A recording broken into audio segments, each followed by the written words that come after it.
Le ministre de la Santé Olivier Véran était de passage sur la chaîne LCI le 8 décembre dernier et avait eu un échange très tendu avec Anaïs Le Faucheux. Cette dernière avait accusé le ministre de raconter n'importe quoi.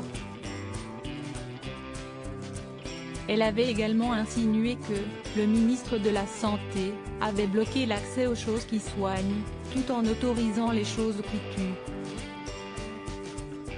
Parmi celles qui soignent, l'hydroxychloroquine proposée par Didier Raoult depuis quelques mois.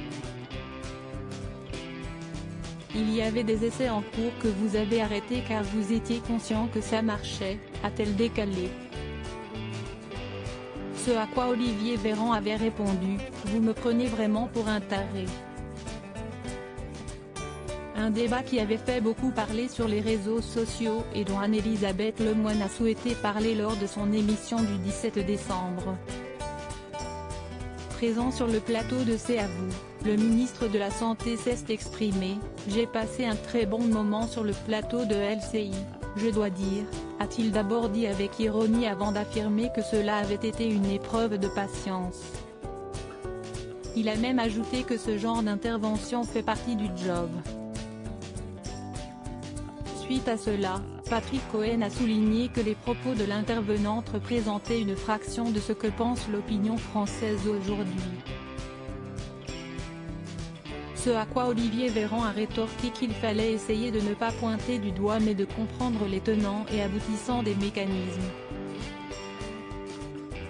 En effet, il a tenu à pointer les opinions douteuses de son interlocutrice en expliquant qu'il avait reçu des liens de son compte Twitter qu'elle avait à l'époque qui renvoyaient vers Asselineau, vers le Frexit, qui renvoyaient vers Dieudonné.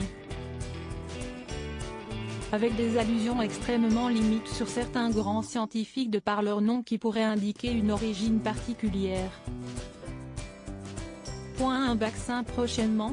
Le Premier ministre Jean Castex a annoncé devant l'Assemblée nationale que les premières vaccinations contre le Covid-19 pourraient débuter dès la fin de l'année en France, si les conditions sont réunies.